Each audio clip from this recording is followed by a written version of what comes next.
ठीक है, okay fine, thank you Praveen. So very good morning everyone. देखिए कल टेस्ट हुआ था अपना सेक्शन 100 कल की क्लास में हमारा टेस्ट हुआ था conduct. The text was from section 1 to 60A। Mainly जो पार्ट आएगा क्लासेस का और सेक्शंस का, you will find those questions are very relevant. इससे बाहर नहीं जाएगा पेपर। अब काम क्या करना है, इन्हीं को तैयार करना है और लिख लिख के आपको अच्छे से आंसर देने। कुछ कॉपीज चेक हो गई है, कुछ कॉपीज अभी भी पेंडिंग है, तो आज शाम तक ऑलमोस्ट सब बच्चों को कॉपीज मिल जाएगी। शाम तक या रात तक जैसे भी होगा, आज कॉपीज उनको वापस फॉरवर्ड हो जाएगी। तो थोड़ा सा मुझे पढ़ाना था ये पार्ट को, जो मैंने उस दिन पढ़ाया नहीं था। मैंने कहा था कि एक बार आप लोग अपने हिसाब से पेपर लिख के आइए। तो हम बात करते हैं सेक्शन 1 to 160A की। कल जो टेस्ट होगा, कल जो हम टेस्ट कंडक्ट करने वाले हैं, वो टेस्ट होगा आपका सेक्शन 61 to 124। ठीक है, जितना भी पोर्शन दिया हुआ है, जितना भी पोर्शन सिलेबस में, उससे आपका टेस्ट पेपर बना दिया जाएगा। सवाल क्या आते हैं क्या नहीं आते उसको भी हम डिस्कस करेंगे, और इसके बारे में मैंने थोड़ा सा आपको समझाना भी और बताना भी है। देखिए मेंस की अप्रोच जो होती है वो एंटायरली डिफरेंट होती है। आप प्री के अप्रोच से जो अप्रोच लेके चलते हैं वो एक अलग अप्रोच है, और मेंस की अप्रोच एक अलग है। आप अगर रीड भी कर रहे हैं तो रफ कॉपी में अपना हाथ चलाते रहिए, हाथ को रोकना मत। जितना आपका हाथ अच्छे से काम करेगा, अपना पेन चूज करो, डिसाइड करो। ये छोटी छोटी चीज आपको ध्यान देने योग्य है। मैं बहुत सारी कॉपीज चेक कर रहा हूँ, मार्क्स के ऊपर आप ध्यान मत देना कि सर मार्क्स इसमें 3 में से आपने 2 क्यों दिए, 1.5 क्यों दिए, 1 क्यों दिया। लेकिन हर सवाल में मैंने रिमार्क्स दिए हैं।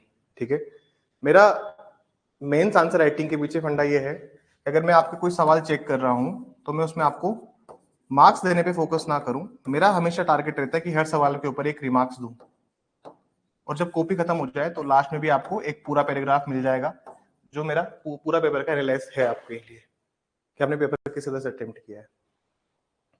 सवाल कैसे करना है, क्या करना है, किस तरह से सोल्व करना है, क्या अप्रोच होनी चाहिए। बहुत सारे बच्चों के सवाल लेते हैं सर डिफरेंस वाले सवाल लाइन खींच के करें, हाँ ऐसे ही करो।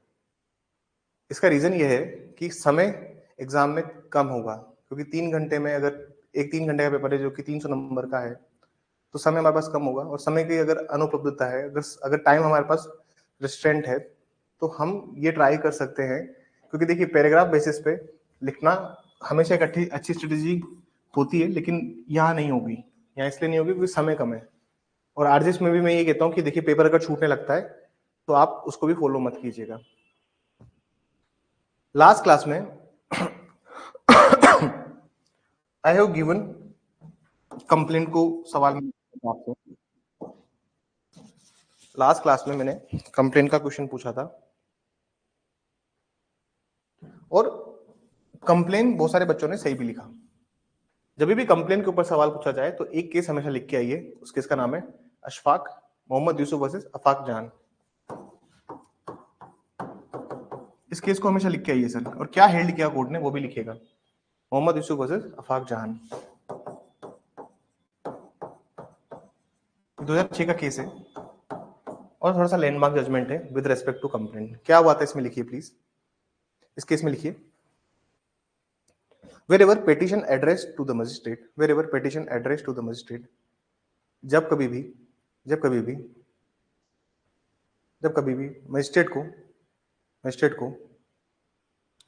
मजिस्ट्रेट को कोई याचिका दी जाती है, जब कभी भी मजिस्ट्रेट को कोई याचिका दी जाती है, under which any allegation made orally or in writing to the magistrate, any allegation made orally or in writing to the magistrate, in writing to a magistrate, जहां कार्रवाई किए जाने की दृष्टि से मौखिक या लिखित रूप में कोई अभिकथन किया जाता है,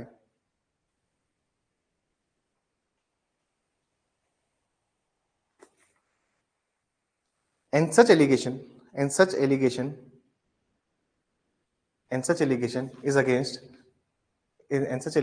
against any known or unknown person, and such allegation is against any known or unknown person, और यह अभिकथन और यह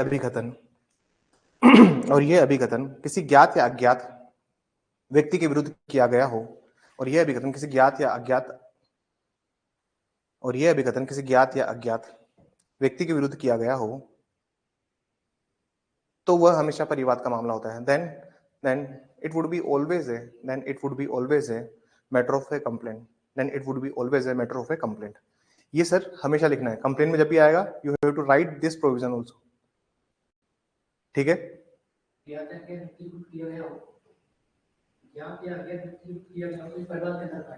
परिवाद कहलाता है। ठीक है, अगर आपसे एग्जाम में सवाल आता है सत्र न्यायालय के संबंध में, कोर्ट ऑफ सिविल संबंध में, you have to write section 9, 10। अगर आपसे संबंध में सवाल आता है जुडिशियल मजिस्ट्रेट 11 से 11 to 15 आपको मेंशन करना है। सवाल बच्चों का ही होता है सर ये सारे सेक्शंस किस तरह से लिखने हैं। देखिए ये सेक्शंस ऐसे सेक्शंस है कि इनमें एक एक पॉइंटर लिखना कोई मैंडेटरी नहीं है। अगर आपको ये प्रोविजन समझ में आते हैं तो आप इनको एज ए स्टोरी टाइप में भी लिख सकते हैं, मतलब एज ए निबंध के फॉर्मेट में भी आप इसको लिख सकते हैं। जो भी लाइन आप शुरू कर रहे हैं, जहां खत्म कर रहे हैं वहां पे सेक्शन ये करके खत्म कर दीजिए। ऐसे अलग अलग हेडिंग देके लिखने की इनको जरूरत नहीं है।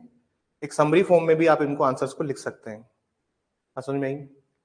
कोर्ट ऑफ, देखिए आरजेएस के पॉइंट ऑफ व्यू से ये सवाल नहीं आते, लेकिन एपीओ के पॉइंट ऑफ व्यू से सवाल आएंगे, क्योंकि कोर्ट का प्रोसीजर यहाँ पे क्या लग रहा है, कौन सा कोर्ट कहाँ पे, कौन अपॉइंट कर रहा है, कौन चेक कर रहा है। तो जुडिशियल मजिस्ट्रेट में लिखना है 11 से 15। मेट्रोपॉलिटन में लिखना है आपको, you to write in metropolitan 16 to 17। ये सेक्शंस आपको लिखने पड़ेंगे। पीपी के लिए अगर सवाल आएगा 24 और 25 लिखना है। ठीक है, और एग्जीक्यूटिव मजिस्ट्रेट का सवाल आएगा then you have to write 22 to 23। अगर डीपीपी पूछ रहा है आपसे, डायरेक्टरेट ऑफ प्रोसिक्यूशन पूछ रहा है, 25 से ए लिखना है। जब और ये अगर पूछा जाए तो इसमें केस लॉस लिखना। अभी रिसेंटली 2019 का केस लॉ है, लिखिए केस का नाम स्टेट ऑफ महाराष्ट्र वर्सेस, लिखिए केस का नाम state of Maharashtra versus Surendra Pundlik. ये 2019 का जजमेंट है। पीपी के अगर आप मेंस में सवाल पूछेंगे तो पीपी के प्रोविजंस के बाद में इसको जरूर लिखिएगा। लिखिए, public prosecutor is not a part of investigation agency. Public prosecutor is not a part of investigation agency. लोक अभियोजक एक अन्वेषण एजेंसी का हिस्सा नहीं है, एक अन्वेषण एजेंसी का हिस्सा नहीं है, एक अन्वेषण एजेंसी का हिस्सा नहीं है। बट ही इज एन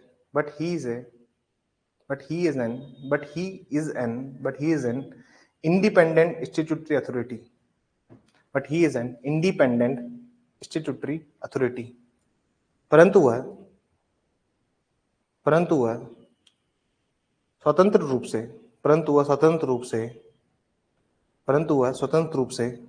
एक प्राधिकारी है। परंतु वह स्वतंत्र रूप से एक प्राधिकारी है।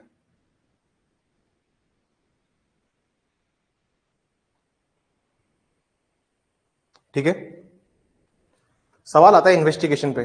किस पे आता है? इन्वेस्टिगेशन पे, अन्वेषण पे। और जब भी आप इन्वेस्टिगेशन को एड्रेस करेंगे तो एक केस लिखिएगा प्लीज। इन्वेस्टिगेशन पे, अगर अन्वेषण पे अगर कोई भी सवाल पूछा गया आपसे, एक केस हमेशा मेंशन कीजिएगा। किसका नाम होगा? वीनूभाई हरिभाई मालवीय।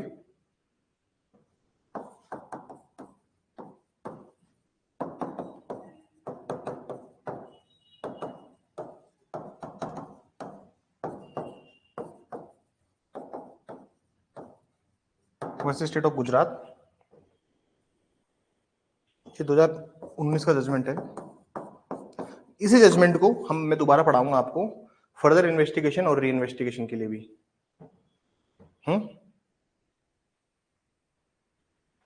इसी को हम आगे पढ़ेंगे फर्दर इन्वेस्टिगेशन के लिए और री इन्वेस्टिगेशन के केसेस में भी। ठीक है,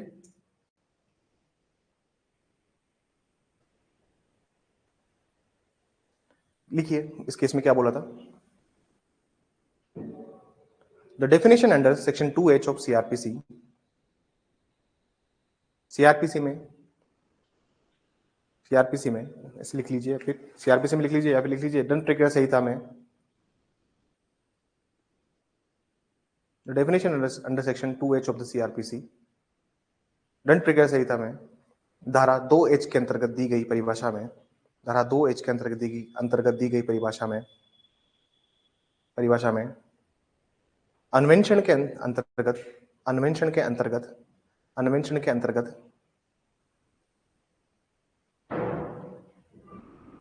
अंतर्गत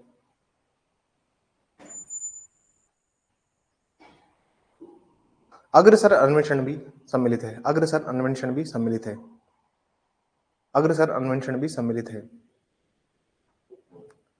2H of the CRPC, the word investigation includes further investigation also. Further investigation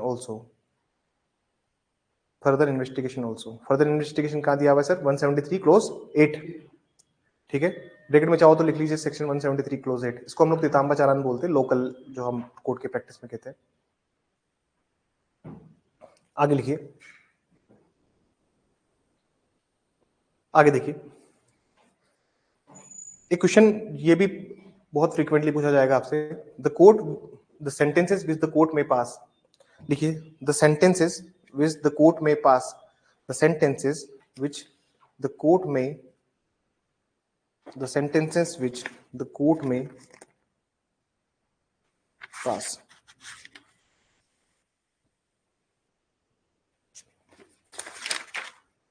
लिखिए वे दंडादेश जो न्यायालय द्वारा पारित किए जा सकते हैं। वे दंडादेश जो न्यायालय द्वारा पारित किए जा सकते हैं। वे दंडादेश जो न्यायालय द्वारा पारित किए जा सकते हैं। इसमें लिखना है आपको 28 से 31। एक सवाल लिखिए, code by which offences are triable. Code by which offences are triable. Code by which offences are triable. Code by which offences are triable. वे न्यायालय जिनके द्वारा अपराध का विचारण किया जाएगा। वे न्यायालय जिनके द्वारा अपराध का विचारण किया जाएगा। इसमें लिखना है आपको 26-27। 26-27 सवाल आए रटन, बिल्कुल ये सवाल पूछे, ये दो सेक्शन के अलावा बाहरी दौर से नहीं जाना। किया जाएगा 26-27। पैराग्राफ निकल के default of fine. Default of fine जुर्माने के व्यतिक्रम के मामले में। जुर्माने के व्यतिक्रम के मामले में। जुर्माने के व्यतिक्रम के मामले में। जुर्माने के व्यतिक्रम के मामले में section 30 read with 64-65 IPC. Section 30 read with 64-65 IPC. धारा 30 सपठित धारा 64-65 आईपीसी। चलिए बीच वाला जो पार्ट है पावर्स ऑफ मजिस्ट्रेट और अरेस्ट ऑफ पर्सन, वो पार्ट उसके चांसेस कम है आने के लिए, हम उसको स्किप कर सकते हैं उस पोर्शन को। We can skip that portion, क्योंकि जहाँ पे ऐड कर रहे हैं जहाँ पे ऐड कर रहे हैं पुलिस को, या फिर मजिस्ट्रेट की पावर है, सुपीरियर ऑफिसर्स ऑफ पुलिस की पावर है, उसको हम छोड़ सकते हैं। और जो पावर कन्फरिंग वाले सेक्शन है 31, 32, 33, 34, हम उनको भी विड्रॉल करने की पावर है, पावर कन्फर करने की जो सेक्शन है हम उनको भी थोड़ा छोड़ सकते हैं, क्योंकि उसका ईपीपी से कोई संबंध नहीं है। हर्षित अभी नहीं, आप एक बार बाद में पूछेगा सवाल। चलिए सवाल ले लेते हैं। हाँ बताइए, बोलिए हर्षित।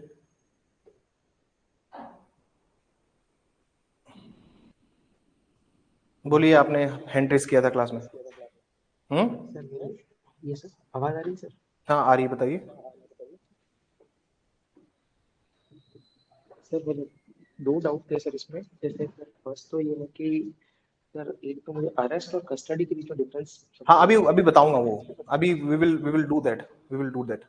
और सेकंड सर कि जब हम आंसर राइटिंग करते हैं तो सर पैराग्राफ कैसे चेंज करें, मतलब कंटिन्यूएशन में जब लिखते हैं तो नेक्स्ट लाइन में गैप देके चेंज करें मेंस में, या फिर सर कंटिन्यूएशन में चलें? जी ठीक है, मैं दोनों सवाल का जवाब देता हूँ आपके। एक इन्होंने सवाल पूछा है कि अरेस्ट और कस्टडी में क्या डिफरेंस होता है मेनली। दूसरा सवाल ये था कि सर जब आंसर राइटिंग कर रहे हैं तो suppose he want to change the paragraph, क्योंकि बहुत लंबे पैराग्राफ्स में यू कैन नॉट राइट, तो पैराग्राफ चेंज करने का एक सिंपल सा रूल होता है। और कस्टडी और वाली बात अभी उसको मैं जब आगे हम लोग आगे चल रहे हैं तो वो उसका आंसर मैं बता दूंगा, कस्टडी और अरेस्ट में क्या अंतर है। पैराग्राफ चेंज करने वाली बात पे सुनिए। पैराग्राफ चेंज करने का सिंपल सा मतलब ये होता है कि पैराग्राफ चेंज करने का मतलब ये नहीं कि आप अपने मन के हिसाब से पैराग्राफ चेंज करते हैं। जब भी आप अपने आइडियाज चेंज कर रहे हैं और एक ऑल टुगेदर एक न्यू थ्योरी लेके आ रहे हैं, तब आप पैराग्राफ चेंज करते हैं। आप खुद बैरेक्ट से इंस्पायर होकर देखिए, बैरेक्ट में पैराग्राफ तभी चेंज होगा जब या तो प्रोवाइजो लेके आ रहा है, या परंतुक लेके आ रहा है या कोई स्पष्टीकरण आ रहा है, या फिर क्लोजेस चेंज हो रहे हैं। पैराग्राफ चेंज करने के लिए, जैसे मान लीजिए मैं एक लॉन्ग आंसर लिख रहा हूँ एफआईआर के ऊपर, ठीक है। एफआईआर जनरली क्या होती है, मैं उस पैराग्राफ में तो पूरी चीज ही लिखूंगा, फिर महिलाओं से संबंधित जो प्रावधान है कि महिला वाले अपराध जो होंगे उसमें महिलाएं द्वारा ही दर्ज की जाएगी, वो जो लाइन है वो लाइन मैं अलग पैराग्राफ में लिखूंगा, क्योंकि विचार मेरे अलग होंगे। जो आप सामान्य रूल लिखते हो वो हमेशा एक सिंपल पैराग्राफ में लिखिए, चाहे वो पैराग्राफ 1-2 लाइन का हो, 5 लाइन का हो, 10 लाइन का हो, 8 लाइन का हो, उससे फर्क नहीं पड़ता। पैराग्राफ चेंज करने का रूल यही होता है कि पैराग्राफ चेंज मतलब आपके आइडियाज लिखने के चेंज होने चाहिए, क्योंकि जब वो नेक्स्ट पैराग्राफ पे रीड करेगा तो उसको वो नहीं मिलना चाहिए जो आप पहले लिख रहे थे, या कुछ एडिशनल बात आपके लिए होनी चाहिए। रिपीटेटिव नहीं होता है पैराग्राफ चेंज। आंसर राइटिंग के लिए बेसिक चीजें ध्यान रखिए, कोई बहुत रॉकेट साइंस नहीं है आंसर राइटिंग, लेकिन जिसने आंसर राइटिंग की प्रैक्टिस नहीं करी उसको दिक्कत आती है आंसर राइटिंग करने में।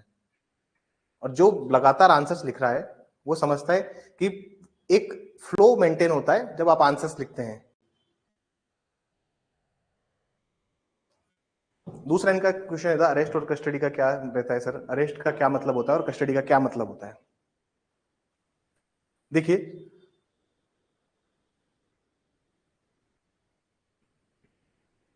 अंदर समझिएगा उनका, दोनों आपको एक समान ही साउंड करते हैं कि सर अरेस्ट और कस्टडी का क्या ही मतलब है। तुमको सेक्शन 57 के अंदर मान लीजिए आपको यहां पर पुलिस ने क्या किया है, अरेस्ट किया है। 24 आवर्स तक जो आपको रखा जा रहा है, दिस इज कॉल्ड अरेस्ट। जो इनिशियली 24 घंटे आपको रख रही है police, excluding the time of journey, जो जर्नी का समय उसको हटा दीजिए, दिस इज कॉल्ड अरेस्ट। ये अरेस्ट है सर। इसके बाद पेश कर रहे हैं 167 में मजिस्ट्रेट के साथ। जब पेश किया जा रहा है तो magistrate either will give judicial custody और पुलिस कस्टडी। कस्टडी वहां से स्टार्ट होती है। एक और बात याद रखना, अगर 24 घंटे के अंदर पेश नहीं किया तो ये जो अरेस्ट होती है ये क्या बन जाती है, इलीगल अरेस्ट। क्या बन जाती है, अवैध गिरफ्तारी बन जाती है ये। आप गिरफ्तारी और अभिरक्षा में अगर अंतर है, तो गिरफ्तारी तो वो है जो शुरुआती 24 घंटे है, अरेस्ट सिर्फ इनिशियली 24 आवर है, उसको हम अरेस्ट कह रहे हैं। समझ में आई? The moment you are bring before the magistrate, either judicial magistrate, either executive magistrate, जब भी आपको प्रस्तुत किया जा रहा है उसी दिन से आपका क्या हो जाएगा, जब वो कस्टडी ग्रांट कर देंगे तो उस टाइम से अभिरक्षा है। 24 घंटे के अंदर प्रस्तुत नहीं किया तो इलीगल अरेस्ट है। आप चाहो तो हेबियस कॉर्पस फाइल कर सकते हो। हाँ, समझ में आई? आप चाहो तो राइट ऑफ प्राइवेट डिफेंस भी यूज कर सकते हो, अगर आपको लगता है कि he is not discharging under the colour of his duty, है ना सर। 96 से 106 में याद करो, पब्लिक सर्वेंट के अगेंस्ट भी आप यूज करते हो राइट ऑफ प्राइवेट डिफेंस। अरे याद ही नहीं है वो प्रोविजंस, तो आपको लगता है कि यार ये अवैध तरीके से रख रहा है, you can exercise right of private defence also. और 220, 222, 224, 225, 226, 227, 228 ये भी प्रोविजंस हैं। So there has to be balance between those provisions. पर अरेस्ट और कस्टडी में अंतर समझ में आया? 24 घंटे अगर आपको रख रहा है, नहीं पेश करा, तो वो 24 घंटे इनिशियल अरेस्ट है भाई, गिरफ्तारी वो है 24 घंटे। लेकिन अगर 24 घंटे में भी अगर वो अरेस्ट कर कस्टडी के लिए नहीं भेज रहा है, then it become illegal arrest. समझ में? आप समझ में आया? सवाल लिख दीजिएगा, सॉरी लिख दिया कीजिए, मैं ध्यान से देख के जवाब दे दूंगा सबका, ठीक है ना। हम आगे चलते हैं, द लेक्चर भी लॉन्ग, ठीक है ना। आज का लेक्चर से लंबा होगा क्योंकि मुझे सब पूरा डिटेल कवर करना है। तो now the question is arrest without warrant. सवाल क्या है सर?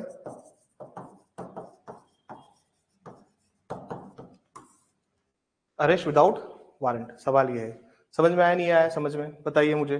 हर्षित मैसेज लिखिए। और बाकी को समझ में आया नहीं आया कि what is difference between custody and arrest? तो अरेस्ट विदाउट वारंट का मतलब क्या होता है सर, कि आप मजिस्ट्रेट के आदेश के बिना आप उसको क्या कर रहे हो सर, अरेस्ट कर रहे हो।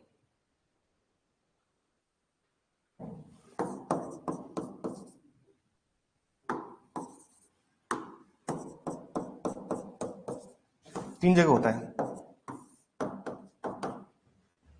ये सवाल जब भी आएगा, you have to write these three provision, ये तीन तो लिखने पड़ेंगे आपको। 41 वने में कुछ कंडीशंस दी हुई है, 42 में नाम पता नहीं दिया, और 151 में जो सीआरपीसी का होता है। ये पॉइंट्स बिल्कुल समझिए और इस पॉइंट को समझ के ही काम कीजिए,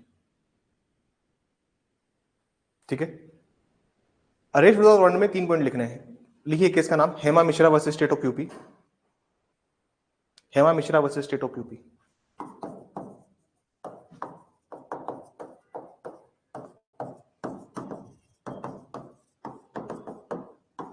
दो 2014 का जजमेंट है, Hema Mishra versus state of UP.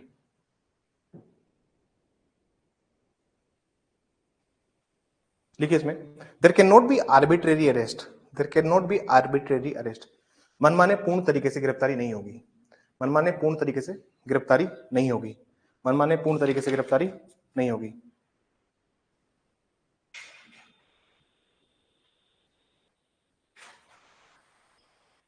Come come please. आज लेट कैसे हो गए? अच्छा, सो बेल फिर ग्रांट हुई नहीं हुई? हो गई grant. On what ground you have granted that bail? Plea of LEB.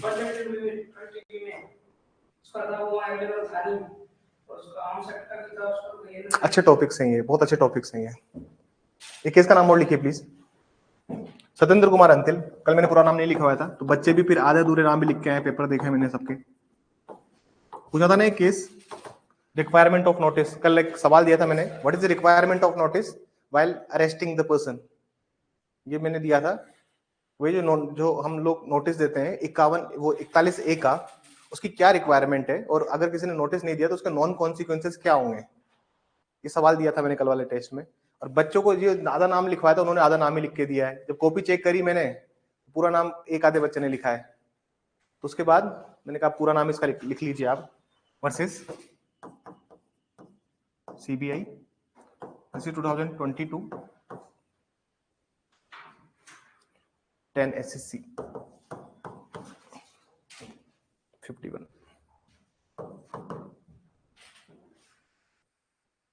लिखिए, section 41 is mandatory. Section 41 is mandatory. धारा 41 एक आज्ञापक धारा है। धारा 41 एक आज्ञापक धारा है। धारा 41 एक आज्ञापक धारा है। Section 41 is mandatory and non compliances would result into bail and non compliances would result into bail। और इसकी पालना ना की जाने पर जमानत दी जाएगी, और इसकी पालना ना की जाने पर जमानत दी जाएगी, और इसकी पालना ना की जाने पर जमानत दी जाएगी। सेम यही बात 41A के लिए भी लिख लीजिए प्लीज। 41A में मतलब नोटिस देना मैंडेटरी है, बिना नोटिस के you can not arrest such person. तो सत्येंद्र कुमार अंतिल बहुत स्ट्रांगली बोलता है कि नोटिस सर्व करो। If you want to arrest someone, kindly serve an notice. बताओ उसको कि क्या कारण है। ऐसा पहले क्या करती थी पुलिस, बुला लेती थी कि आ जाइए सर। क्या करती थी, आ जाइए, एक मामले में एक कोई कंप्लेन आई आपके खिलाफ, या फिर कोई आपके खिलाफ किसी ने कुछ केस बनाया, तो पुलिस क्या करती थी, बुला लेती थी। जब आदमी आता था कि क्या मामला हुआ है, तो उसको वहीं बिठा लेती थी। अभी भी ऐसे ही करते हैं, लेकिन अब वो नोटिस देना मैंडेटरी है। अब अगर ऐसा करेंगे, अभी भी पुलिस करती तो ऐसा ही, लेकिन अगर अब ऐसा करें तो बेल का एक आधार बनता है। समझ में ही बात। तो जब भी आप पीपी बन जाए तो इंश्योर करना कि नोटिस सर्व हुआ नहीं हुआ, वरना फिर बेइज्जती किसकी होगी। कोर्ट के सामने जो खड़ा है, कोर्ट के सामने कौन खड़ा रहेगा यार, एपीपी रहते हैं साहब, एपीपी पीपी वही लोग खड़े, पुलिस वाला थोड़ी ना है।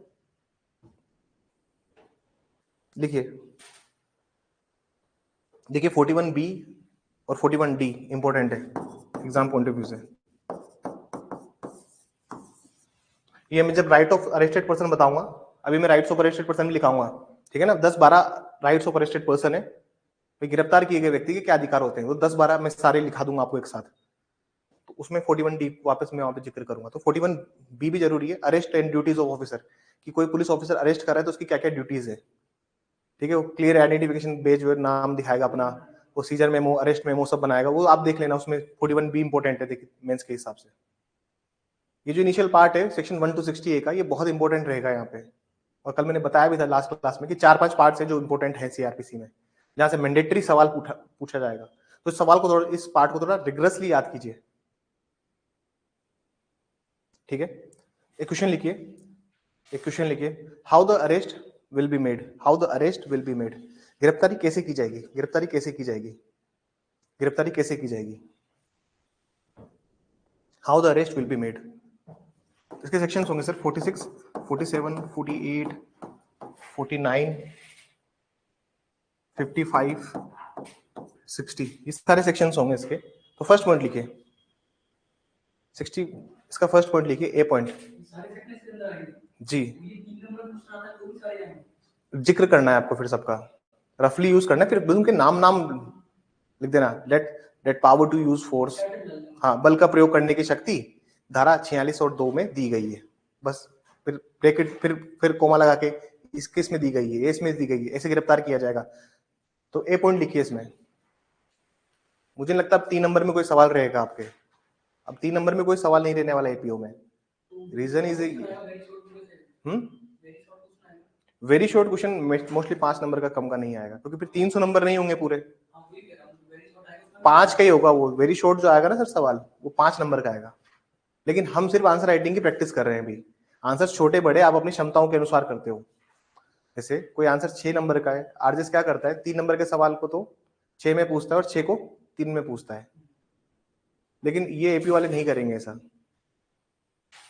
क्योंकि क्या हाईकोर्ट को नहीं पता कि ये एग्जैक्टली सवाल जो है ये 6 नंबर का है, यदि इसको 3 में पूछ रहे हैं। और इस बार तो जगह भी बहुत कम दी थी मेंस में, जैसे बच्चे बताया बच्चों ने। तो एक बात आप हमेशा समझिए कि जो बहुत अच्छे मेंस की तैयारी करके जाते हैं बच्चे, उनको पता होता है कि क्या चीज को हटाना है, क्या चीज को जोड़ना है। बहुत सारे आंसर सीआरपीसी में ऐसे हैं जो समरी के फॉर्म में लिखे जाते हैं, जैसे 154 हो गया, आप उसको समरी के फॉर्म में लिखिए, वो आंसर बहुत सुंदर लगेगा।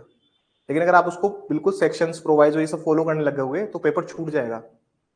कुछ सेक्शंस ऐसे होते हैं जिनको आपको पॉइंट टू पॉइंट लिखना पड़ता है। जैसे मैं आपको सिंपल से एक एग्जांपल दूं, 164 है, 164 को you have to write very precisely, क्योंकि 164 का हर एक क्लोज अलग बात करता है, हर एक क्लोज अलग बात करता है। जैसे क्लोज 1 में कन्फेशन की बात की गई है, कहां से रिकॉर्ड करेंगे। क्लोज 2 में ये बात फॉलो की गई है कि कन्फेशन को जो आप रिकॉर्ड कर रहे हो वो वॉलंटरली होना चाहिए, स्वैच्छिक रूप से होना चाहिए। 3 में आप ये बोलते हो कि जो कन्फेशन रिकॉर्ड कर रहे हैं, अगर उसने नहीं किया, मना कर दिया, तो उसको आप जुडिशियल कस्टडी में भेज देंगे। 4 में फॉर्मेट लिखा हुआ है। 5 में अगर जाओगे तो स्टेटमेंट दिए हुए हैं। 5A में जाओगे तो मेंटली और फिजिकली डिसेबल्ड वुमन की बात करता है। 6 में लिखा हुआ है कि कोई अननेसेसरी प्रेशर भी नहीं क्रिएट करना।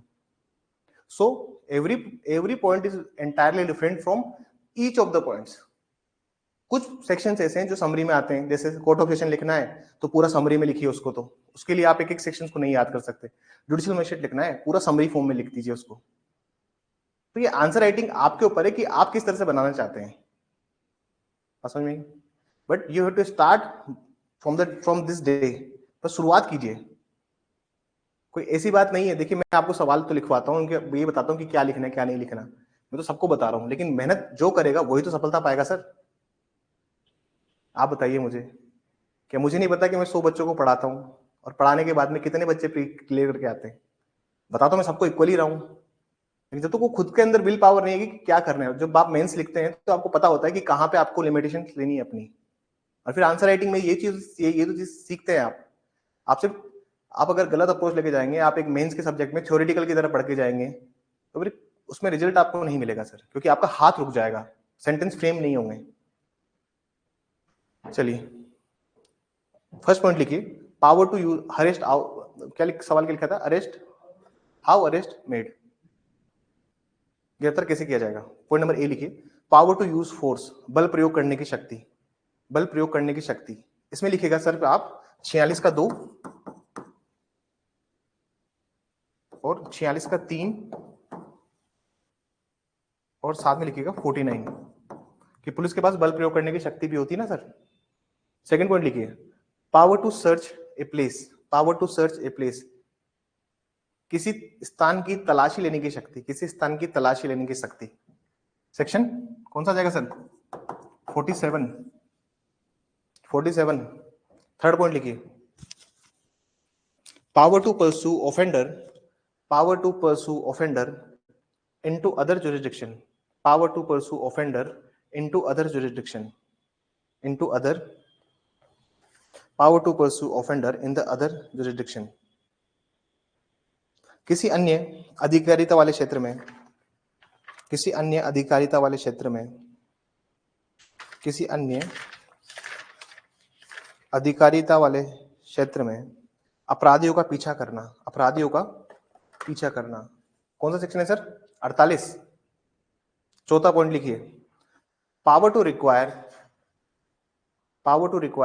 Subordinate officer to arrest, power to require subordinate officer to arrest. Section 55। अधीनस्थ अधिकारियों द्वारा गिरफ्तार किए जाने की शक्ति, अधीनस्थ अधिकारियों द्वारा गिरफ्तार किए जाने की शक्ति। कौन सा सर? 55। पांचवा लिखिए। Power of rearrest, power of rearrest, power of रीअरेस्ट।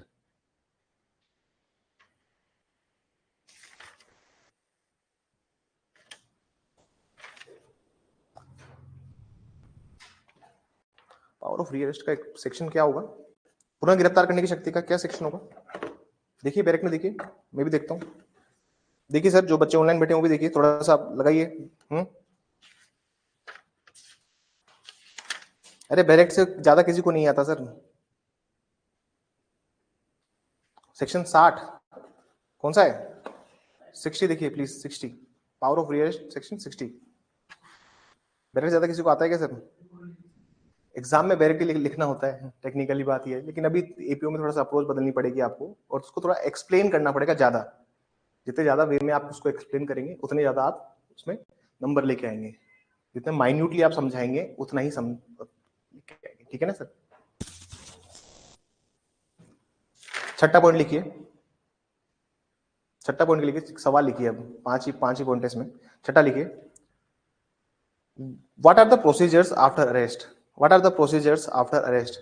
गिरफ्तार किए जाने के पश्चात किन बातों, अब गिरफ्तार किए जाने के पश्चात की जाने वाली प्रक्रियाएं, की जाने वाली प्रक्रियाएं। What are the procedure after arrest, गिरफ्तार किए जाने के पश्चात की जाने वाली प्रक्रियाएं। Point number A, point number A, search of arrested person, search of arrested person, गिरफ्तार व्यक्ति की तलाशी, गिरफ्तार व्यक्ति की तलाशी। सेक्शन 51 कौन सा सेक्शन आएगा इसमें? 51। पॉइंट नंबर बी लिखिए। Scissor of offensive weapon, scissor of offensive weapon, अपराध के काम में लिए जाने वाले, अपराध में काम लिए जाने वाले आयुध को बरामद, अपराध में काम लिए जाने वाले आयुध को बरामद। कौन सेक्शन है इसका? 52। तीसरा लिखिए। Medical examination of the accused, medical examination of the accused, अभियुक्त का चिकित्सकीय परीक्षण, अभियुक्त का चिकित्सकीय परीक्षण। इसमें लिखिए सेक्शन 53, सेक्शन 53, सेक्शन 53।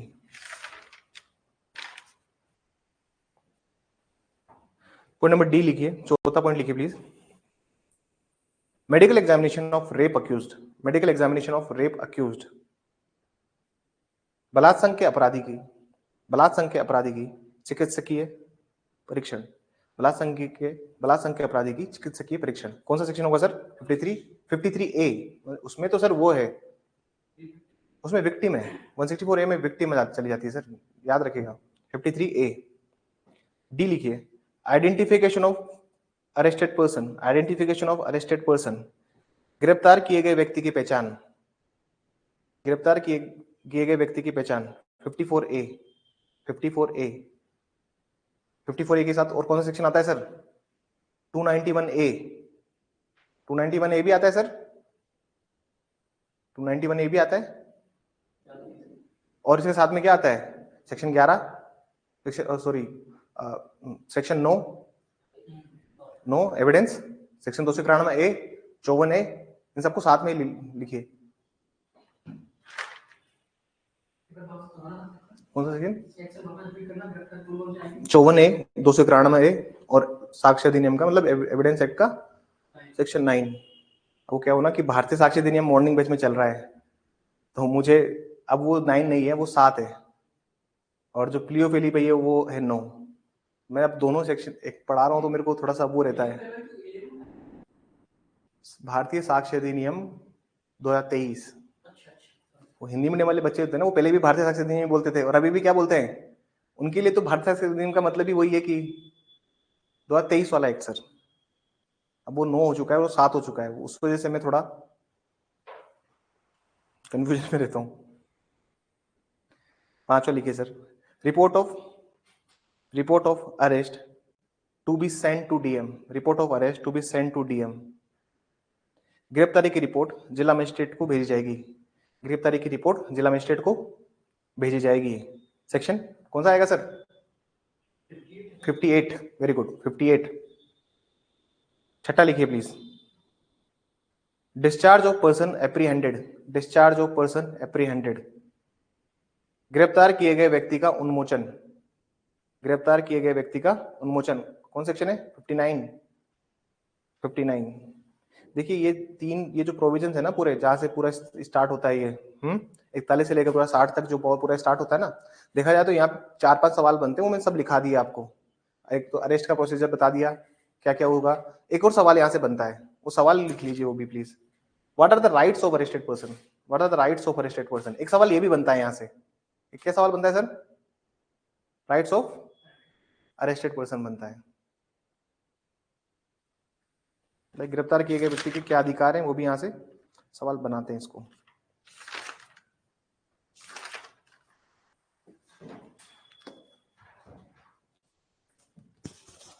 कुछ वीडियोस यूट्यूब पे डालूंगा, आप लोगों को आपत्ति तो नहीं है सर? बच्चे पता कैसे लगेगा कि कोई पढ़ाता भी है? हाँ, नहीं डालूंगा तो फिर आप लोग आए कैसे मेरे पास? यूट्यूब देख के आए होंगे ना, तो फिर बताओ। वही बात है ना, घोड़ा घास से दोस्ती करके खाएगा क्या? लेकिन सारे नहीं डालूंगा, कुछ डालूंगा सर, कुछ डालने की परमिशन दीजिएगा प्लीज, बच्चे आए। भाई मैं पेपर 1 के लिए बनाऊं या 100 के लिए बनाऊं या 1000 के लिए बनाऊं, पेपर तो मेरे लिए वही बन रहा है ना sir.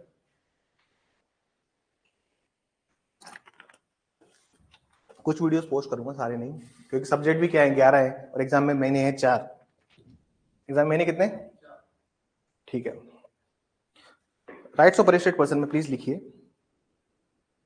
Information to the arrestee, information to the arrestee, information to the arrestee, गिरफ्तार किए गए व्यक्ति को सूचना, गिरफ्तार किए गए व्यक्ति को सूचना, गिरफ्तार किए गए व्यक्ति को सूचना। सूचना किस बात की? भाई तेरे को गिरफ्तार क्यों किया है हमने, उसको रीजन तो स्टेट करने पड़ेंगे ना। Reasons of his arrest must be stated to him, बताओ तो सही ना भाई, क्यों गिरफ्तार किया जा रहा है, किस जुर्म में, अपराध, किस अपराध में आपको हम गिरफ्तार कर रहे हैं। तो सेक्शन क्या हो जाएगा इसका? 50, कौन सा हो जाएगा? 50 ना सर। उसके साथ में आर्टिकल 22(1) और लिखिए, इसके साथ आर्टिकल 22(1) भी लिखना है, अनुच्छेद 22(1) भारतीय संविधान, आर्टिकल 22(1). दूसरा लिखिए, production before the magistrate. Detention वाले बाद में आएंगे, 3, 4, 5 वो डिटेंशन है, 1, 2 अलग है, देखिएगा। डिटेंशन बाद में स्टार्ट होती है, 2 पार्ट्स में आर्टिकल 22। दूसरा देखिए, production before A magistrate, production before A magistrate, magistrate के समक्ष प्रस्तुत करना, मजिस्ट्रेट के समक्ष प्रस्तुत करना।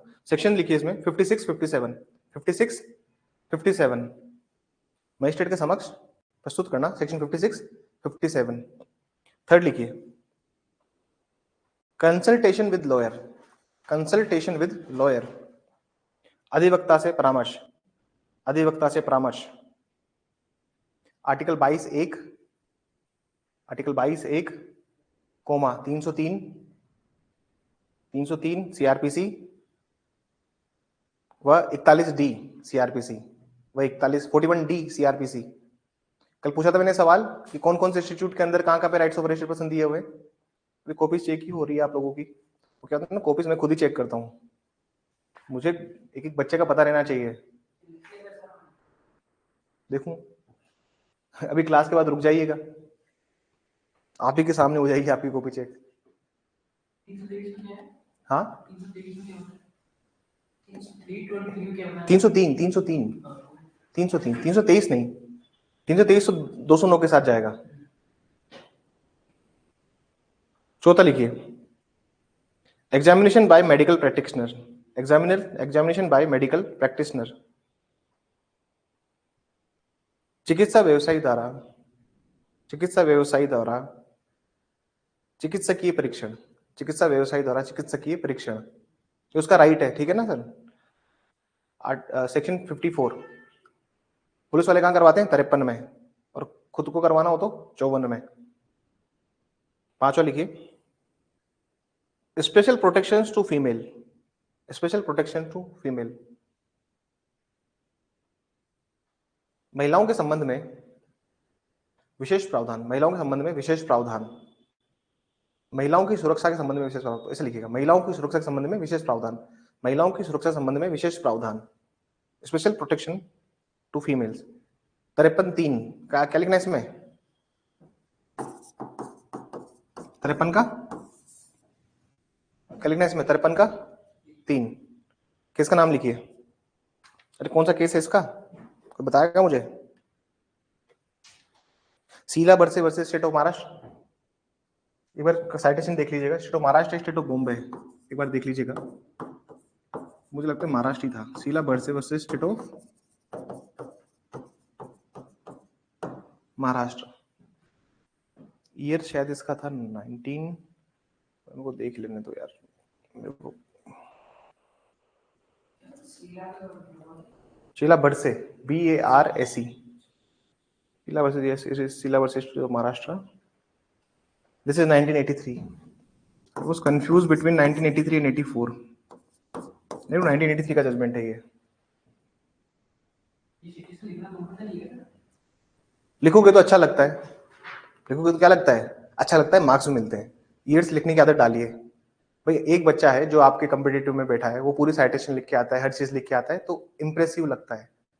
अपन लो के बच्चे हैं, तुम सुप्रीम कोर्ट में भी जाओगे, कोर्ट में प्रैक्टिस भी करोगे, तो तुम केस को साइड करोगे तो बताओगे ना सर कौन सी का केस है, क्योंकि ये तुम्हारे लिए इंपॉर्टेंट है। क्या पता ये ओरूल हो गया हो, क्या पता किस टाइम का आप जजमेंट दे रहे हैं, क्या पता 50 साल 1961 का जजमेंट दे रहे हैं कोर्ट के अंदर, तो कोर्ट कहेगा ना वो कि किस साल का केस है, कि सर 1961 का। कि कोई बोलता है ना कोर्ट, कोई लेटेस्ट रूलिंग्स लेके आइए, कोई रिसेंट जजमेंट्स हो तो वो साइड कीजिए, नहीं बोलता supreme court.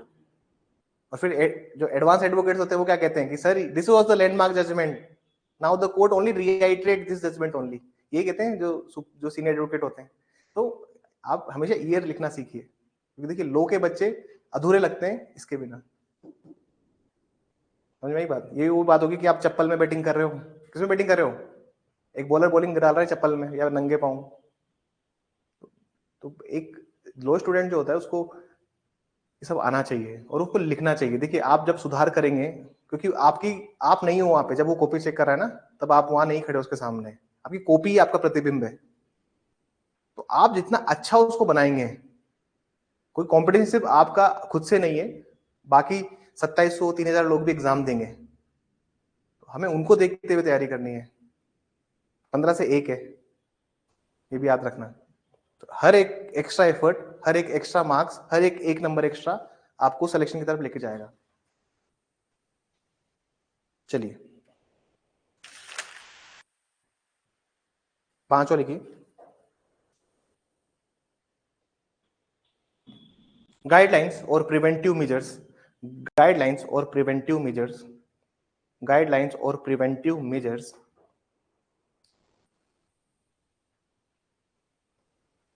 in all cases of arrest and detention, guidelines और preventive measures in all cases of arrest and detention। गिरफ्तार व परिरुद्ध किए जाने वाले, गिरफ्तार व परिरुद्ध किए जाने वाले, किए जाने वाले, किए जाने वाले सभी मामलों में, सभी मामलों में निवारक, सभी मामलों में निवारक दिशा निर्देश, सभी मामलों में निवारक दिशा निर्देश, सभी मामलों में निवारक दिशा निर्देश।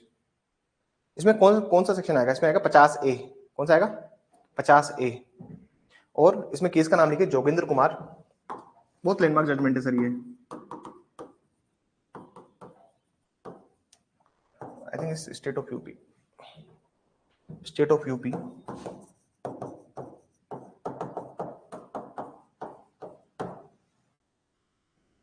DK Basu versus state of West Bengal, DK Basu versus state of West Bengal.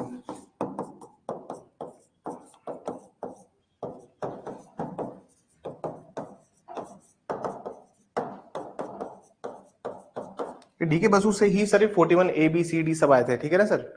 DK Basu एक इसको नजीर माना जाता है, नजीर मतलब प्रेसिडेंट माना जाता है इसे, in case of arrested person के राइट्स को लेके, जेल में क्या क्या सुविधा होगी, और क्राउडिंग नहीं होगी, बहुत सारी इसमें गाइडलाइंस दी है डीके बसु के अंदर।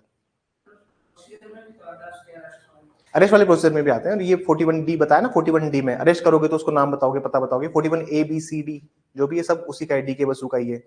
चाहे आप 50A ले लीजिए, चाहे आप 60A ले लीजिए, ये सब डीके बसु के बाद ही आए हैं, ठीक है ना। 2005 का जो मेजर अमेंडमेंट था, 2005 का जो सीआरपीसी का मेजर अमेंडमेंट था, वो डीके बसु की वजह से ही हुआ था। देखिए कौन कौन से अमेंडमेंट हुए सीआरपीसी में, 2005, 2008 लागू 9 में हुआ है, 8, 9, 13, 18, अब इसमें तो पूरा ही खत्म हो गया। तो इसमें तो these are the major amendments जो हुए हैं इसमें। उसके पहले जो हुए हैं वो है 1983, 86 वाले पे कुछ अमेंडमेंट्स हैं। कितने पॉइंट हो गए सर? 6 पॉइंट हो गए ना, 7 वाली की। Arrest to be made strictly according to the code, arrest to be made strictly according to the code. गिरफ्तारी केवल संहिता के अनुसार ही की जाएगी, गिरफ्तारी केवल संहिता के अनुसार ही की जाएगी, गिरफ्तारी केवल संहिता के अनुसार ही की जाएगी। कौन सेक्शन है? 60A। इनको लाइन से याद करके आओ, लाइन से लिख के आओ।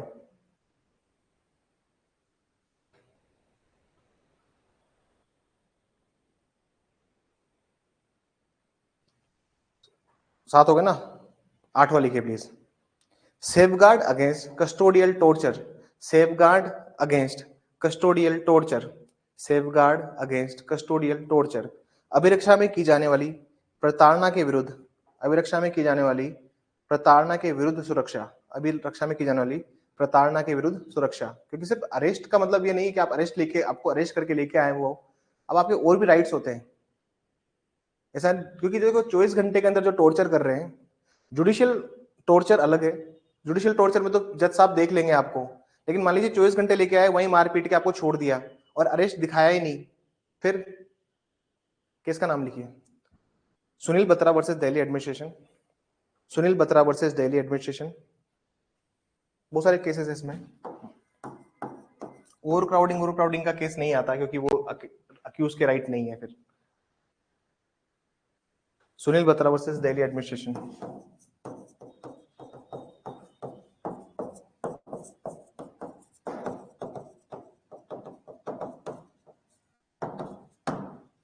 Sunil Batra versus Delhi administration.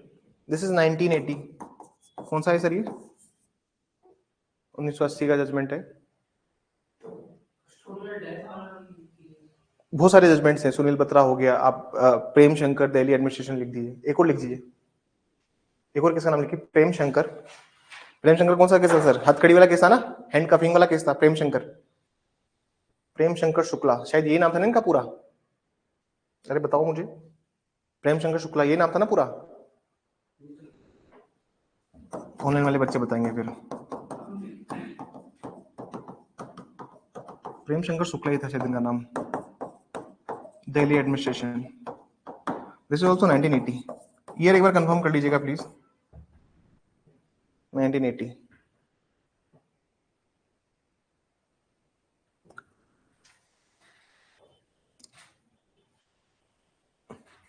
और ये सेफ गार्ड की बात किसमें भी और किसमें कही गई थी सर? डीके बसु में भी यही बात है, टेक्निकली देखा जाता। हाँ, वो कस्टोडियल में टॉर्चर नहीं करोगे, वो भी डीके बसु भी ये बात करता है।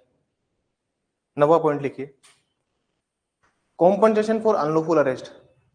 अरे सर अगर राइट्स की बात कर रहे हो तो कॉम्पनसेशन भी तो मिलना चाहिए ना, अगर अनलॉफुल अरेस्ट किया है तो।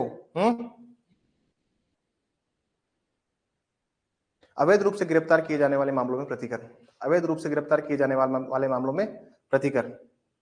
एक केस जो बचपन से पढ़ते हुए आ रहे हैं, Bhim Singh versus state of Jammu और कश्मीर। लिखिए, Bhim Singh versus state of Jammu Kashmir, Rudal Shah, है ना। इन सब में क्या था सर? दिया था कॉम्पनसेशन। रुदल शाह हो गया, भीम सिंह हो गया, नील बत्ती बेहरा हो गया। कौन सा हो गया? नील बत्ती बेहरा। और प्रोविजंस पे अगर लिखने हो तो लिखिए 357 का 3, कौन सा लिखना है? 357 का 3। अब ये ऐसे राइटिंग में बताया ना सर, वेरी शॉर्ट, शॉर्ट और ऐसे, ऐसे वाले में आएगा सर ये सवाल आएगा तो कहाँ आएगा? ऐसे वाले फॉर्मेट में आएगा ये सवाल, तो उसके लिए तैयार कर रहे हैं अभी आपको, ठीक है ना सर? और कल मैंने पूछा भी शायद इसको 6 नंबर में था, सबसे बड़ा सवाल यही था। एक वो लिखिए PUCL versus Union of India, PUCL versus Union of India, वो केस था fake encounter case, fake encounter case. और फेक एनकाउंटर को फेक एनकाउंटर ही लिख दीजिए आप लोग भी, हिंदी वाले बच्चे भी, फेक एनकाउंटर मामला, फेक एनकाउंटर मामला, PUCL versus Union of India. जी एक क्वेश्चन लिखिए, जी एक क्वेश्चन लिखिए,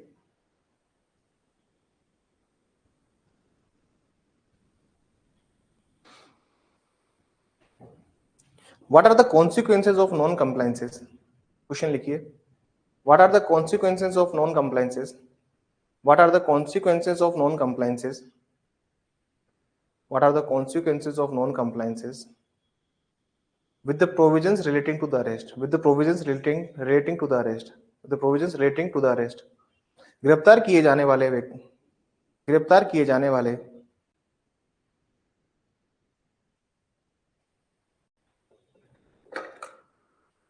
एक सेकंड होल्ड कीजिएगा प्लीज, एक सेकंड होल्ड कीजिए।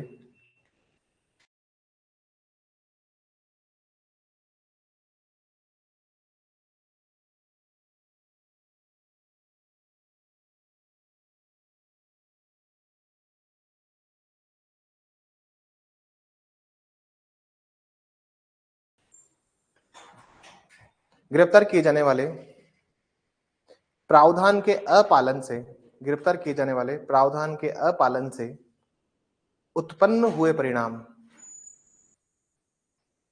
प्रावधान से, प्रावधान के अपालन से उत्पन्न हुए परिणाम। अब क्या क्या आप कर सकते हो अगर आपको नॉन कॉन्सिक्वेंसेज अगर होता है तो, भाई जो प्रावधान दिए हुए हैं, अरेस्ट मेमो बनाना, सीजर मेमो बनाना, प्रेजेंट करना, आप अगर नहीं किया तो क्या क्या है आपके पास रेमेडी? तो पहला लिखिए हेबिस कॉर्पस, बंदी प्रत्यक्षीकरण याचिका, बंदी प्रत्यक्षीकरण याचिका, राइट ऑफ बेल, जमानत, जमानत का अधिकार, जमानत का अधिकार, जमानत का अधिकार कैसे मिलेगा सर? सत्येंद्र कुमार अंतिल से, किसे मिलेगा? सत्येंद्र कुमार अंतिल से जमानत का अधिकार मिलेगा। तीसरा लिखिए person can also exercise section 96 to 106 right of private defense, person can also exercise right of private defense, व्यक्ति प्राइवेट प्रतिरक्षा का अधिकार भी उपयोग कर सकता है, व्यक्ति प्राइवेट प्रतिरक्षा का अधिकार भी उपयोग कर सकता है। अगर सर लॉफुली होता तो आपको ले जाते हैं ना पुलिस के उसके सामने, मजिस्ट्रेट के सामने, मतलब नहीं लेके जा रहे, 2-4 दिन वेट किया आपने, आपको एक जगह बंद करके रखा है, समझ में आ गया ना कि भैया तो ठीक नहीं है मामला। लेकिन अगर वो लॉफुली निकली कोई चीज, अगर वो चीज अगर कोई लॉफुली निकलती है तो आपके ऊपर रिवर्स भी हो सकता है सर, जैसे आपने प्राइवेट प्रतिरक्षा का अधिकार यूज कर लिया किसी के ऊपर, लेकिन बाद में मालूम पड़ा है कि वो तो under the lawful colour of his duty he exercise कर रहा था, तो जो प्रोविजंस लगते हैं आईपीसी के वो लिखिए, वो लिखिए, एक लाइन ऐड कर लीजिए उसमें प्राइवेट प्रतिरक्षा के बाद में, इफ लॉफुली देन, यदि विधिपूर्ण कार्रवाई हुई तो, इफ लॉफुली देन, यदि विधिपूर्ण कार्रवाई हुई तो, यदि विधिपूर्ण कार्रवाई हुई तो, सेक्शन लिखिए 220, 224, 225, 225 बी, 225 बी।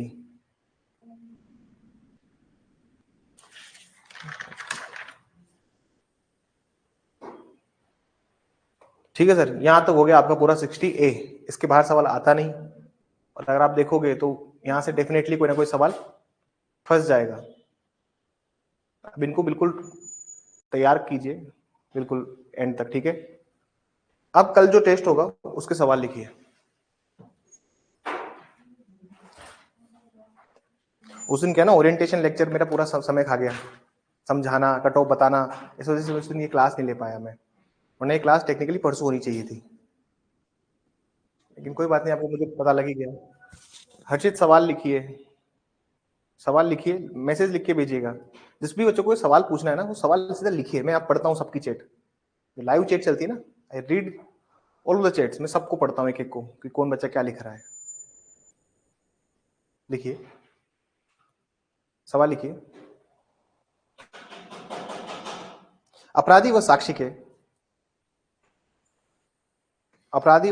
के हाजिर होने को विवश करने के लिए आदेशिकाएं। अपराधी व साक्षी के हाजिर होने को विवश करने के लिए आदेशिकाएं। Process to compel appearance of accused or of witness before a court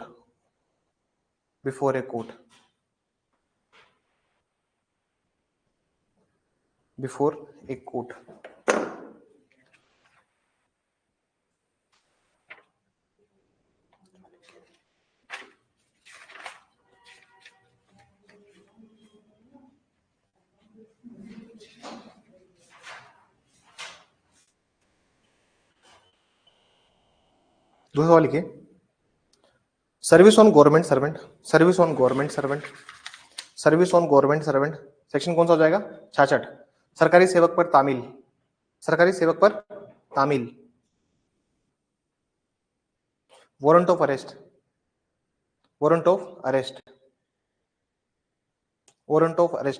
गिरफ्तारी वारंट। ये 70 से प्रोविजन से स्टार्ट हो जाएंगे सारे, 70 प्लस जो भी प्रोविजन है।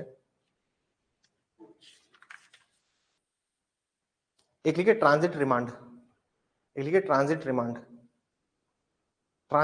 ट्रांजिट रिमांड ही लिखिए बस। अब उसको ट्रांजिट रिमांड जो होता है उसी को लिखिएगा, ठीक है ना। इसमें जो प्रोविजंस आपको लिखने होते हैं जब भी ट्रांजिट रिमांड आपको लिखना है,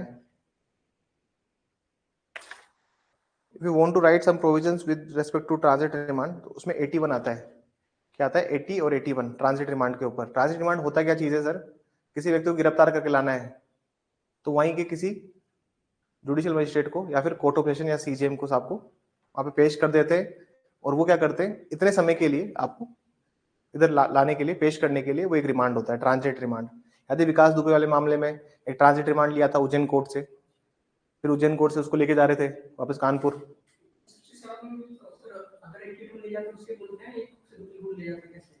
25 किलोमीटर इसमें पढ़ी आपने पढ़ा 180 81 30 किलोमीटर है तो जरूरत नहीं है। लेकिन हाँ, लेकिन अगर किसी दूसरे जुडिक्शन में जा रहे हो और जहाँ पे पॉसिबल नहीं है कि आप पहुंच पाओगे रात तक या फिर टिल द, और आपको लगता है कि यार ट्रेवलिंग में 12 घंटा 14 घंटा 15 घंटा लग जाएगा, हाँ ट्रेवलिंग टाइम एक्सेसिव होता है ना जहाँ पे ट्रेवलिंग का टाइम, वहां पे ट्रांजिट रिमांड जारी कर देते हैं।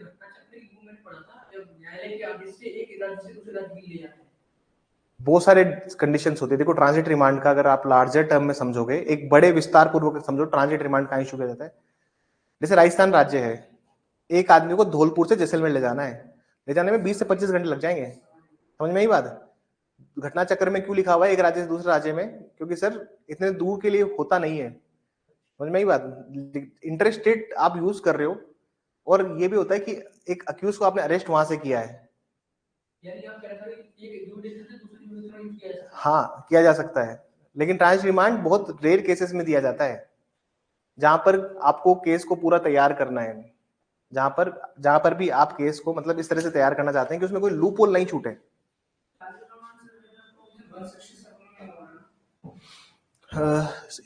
सर क्वेश्चन जी डिस्कस कीजिए प्लीज। सर क्या छोटे आंसर में भी केस लिखना होता है? देखिए मैम पूछ रही है क्या छोटे आंसर में भी केस लिखना होता है? तो एक पहली बात तो केस का एक रूल होता है। केस का रूल क्या होता है कि अगर आंसर छोटा है लेकिन उसने लिखा है कि केस लिखना है तो लिखना ही है, जहां पे उसने केस लिखा है तो लिखना ही है, और जगह बचे तो केस लिखो। लेकिन जो बड़े आंसर्स होंगे, जो शॉर्ट और ऐसे टाइप आंसर, उसमें तो केसेस लिखने ही है।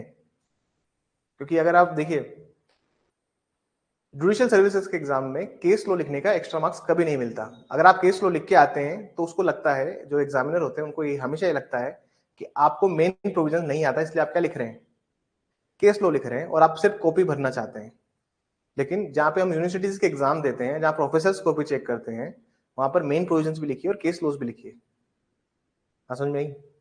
केस लॉज के लिखने के एक्स्ट्रा मार्क्स नहीं मिलते, जुडिशियल सर्विसेज में। लेकिन यहाँ पे अगर सवाल बड़ा है, जगह ज्यादा है, तो you can definitely right it.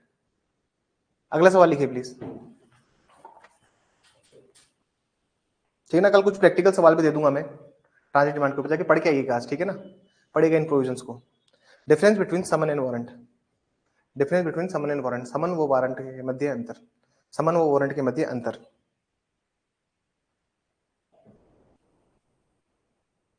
What is the procedure to declare any person abscond? What is the procedure to declare proclamation? What is the procedure to declare proclamation? उद्घोषणा जारी करने की क्या प्रक्रिया होगी? उद्घोषणा जारी करने की क्या प्रक्रिया होगी? 82 लिखना है इसमें तो पूरा, ठीक है ना सर। और अगर वो उद्घोषणा जारी करने के बारे में पूछ, मतलब उद्घोषणा जारी करने की क्या प्रक्रिया होगी? 82। अटैचमेंट की प्रक्रिया पूछता है तो क्या आएगा? 83। समझ में आई बात? किसके अंदर? वो परिभाषित जो किया हुआ है उसकी बात कर रहे हैं आप, 4 के अंदर। हाँ, डिपेंड करता है कितने मार्क्स पे पूछा हुआ है। देखिए जब भी ये सवाल होते हैं कि सर कितना लिखना है, क्या क्लोज वाइज में जाके लिखना है, डिपेंड करता है कितने नंबर का पूछा हुआ है। अगर यही सवाल 3 नंबर का पूछता है तो आप सिंपल टू द पॉइंट लिखिए। 82 2 में दिया हुआ है, टू द पॉइंट लिखना। डिपेंड करता है कितने मार्क्स का सवाल है सर।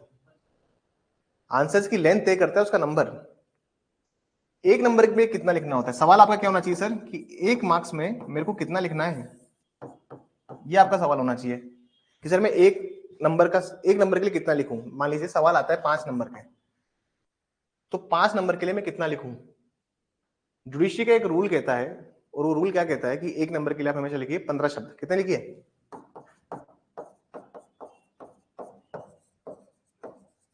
कितने लिखिए?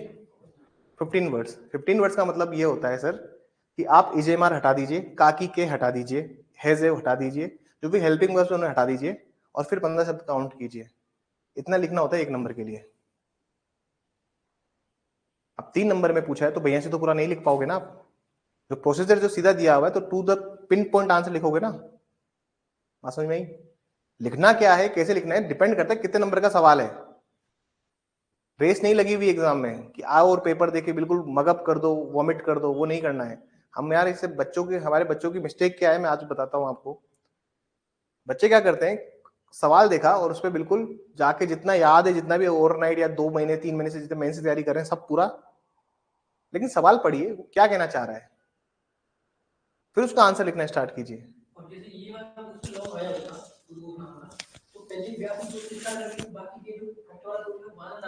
भैया से स्टार्ट करना है, क्लोज 1 से स्टार्ट करना है सर। क्लोज 1 से स्टार्ट कीजिए। ये जो क्लोज 1 है ना, क्लोज 1 क्या बात बोलता है कि देखिए मैं आपको बताऊं, पहली लाइन अगर आप पढ़ोगे 82 क्लोज 1 की, पढ़िए एक बार 82 क्लोज 1 की लाइन। ये गाइडलाइंस देती है कि किन परिस्थितियों में न्यायालय जारी करेगा। तुम अगर उसको नहीं लिखोगे और सीधा लिखोगे तो कैसे मार्क्स? जब तक आप रीजंस नहीं लिखेंगे, जैसे मैं भी बोलता हूं कि डिफॉल्ट बेल मैंने आपसे पूछ ली, ठीक है ना, मैं डिफॉल्ट बेल आपसे पूछ रहा हूं। अब आप कह रहे हो सर डिफॉल्ट बेल 167 के दूसरे क्लोज के दूसरे प्रोवाइजो में दिया हुआ है, मैं उसको लिख दूं सीधा। लेकिन आप 60 और 90 दिन को नहीं पहले समझाएंगे तो कैसे पता लगेगा कि डिफॉल्ट बेल हो गया है? आप समझ रहे हो? सवाल इतना भी वो मत कीजिए कि आप उसका उद्देश्य जो जिस ऑब्जेक्ट क्या है इस क्वेश्चन का, और उस क्यों पूछा गया होगा उसको, आप हमेशा वो बात ध्यान रख के आंसर लिखिए। ठीक है, आगे चलिए, आगे लिखिए। What are the claims and objection to the attachment? What are the claims and objection to the attachment? What are the claims and objection to the attachment? इसमें कौन सा सवाल आएगा? 84, 84, ठीक है ना। कुर्की के बारे में दावे और आपत्तियां, आगे लिखिए। When can warrant be issued by a court in lieu of summon? When can warrant be issued in lieu of summon? समन के स्थान पर या उसके अतिरिक्त वारंट कब जारी किया जा सकता है? कौन सा सेक्शन आएगा? 87। क्वेश्चन लिखिए।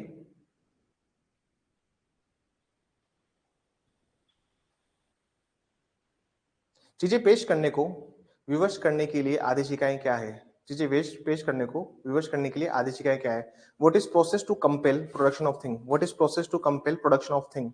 Production of thing. Production of thing.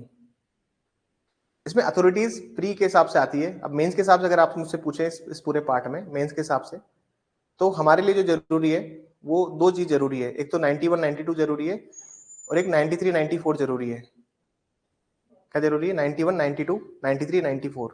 और एक बहुत इंपॉर्टेंट सेक्शन है इसका जो बिल्कुल मेरे को लगता है कि ये पूछा जाएगा कि देखिए पुलिस की पावर होती है सर्च और सीज करने की, वो दी हुई है सेक्शन कौन से में? 102 में।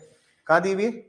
102 में। तो 102 को भी सर अच्छे से कीजिएगा, ठीक है। बाकी अगर जो अदर सवाल बनते हैं इससे, जो अलग सवाल इससे हैं वो है 106 107 108 109 और 110।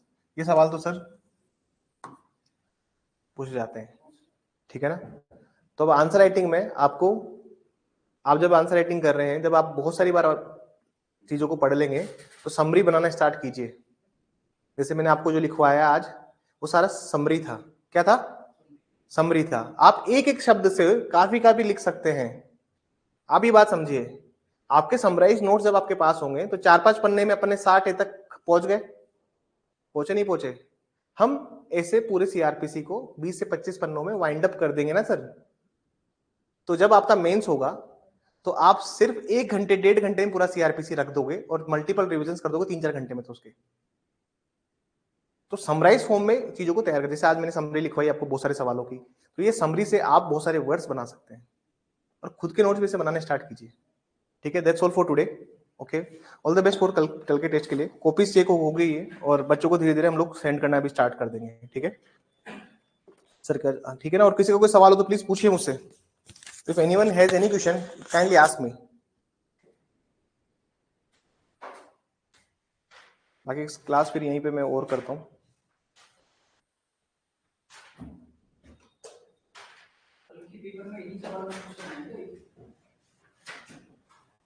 ठीक है, ओके, थैंक यू एवरीवन।